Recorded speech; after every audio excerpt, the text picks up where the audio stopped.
Allez, le peloton a temporisé un peu, hein. Il laisse filer à nouveau Brancarsgour. Il était revenu à 4 minutes 15, on voilà reparti à 4,45. On lève le pied un peu dans le peloton, pour voir la cathédrale peut-être. Eh oui, le chevet de la cathédrale Saint-Étienne de Toul. Et ce que vous apercevez derrière là-bas, c'est la collégiale Saint-Jean-Gou. Extraordinaire cathédrale Saint-Étienne de Toul. Quand je dis extraordinaire, notamment par sa date, dites-vous qu'elle est très tardive, ce qui évidemment donne une explication de ses dimensions assez étonnantes. Une nef de 98 mètres de long. Vous voyez là la voûte qui s'élève jusqu'à 32 mètres, s'il vous plaît. Le transept fait 56 mètres de large. C'est assez spectaculaire. Vous avez là la tribune avec les grandes orgues.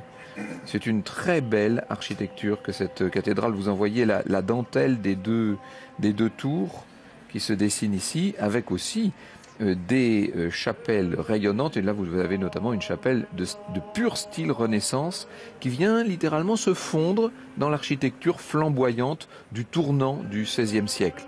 Le cloître est un des plus grands cloîtres gothiques existants. Il fait 54 mètres de long sur 42. Autant dire qu'il est un véritable exemple.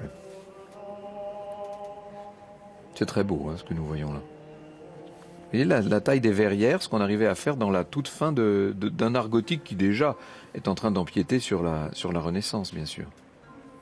Petit clocheton magnifique, tout ça entretenu brillamment. Je vous parlais tout à l'heure des tours octogonales.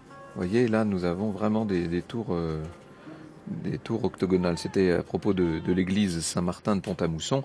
Évidemment, on peut se dire qu'elle s'est inspirée des tours de la cathédrale de Toul.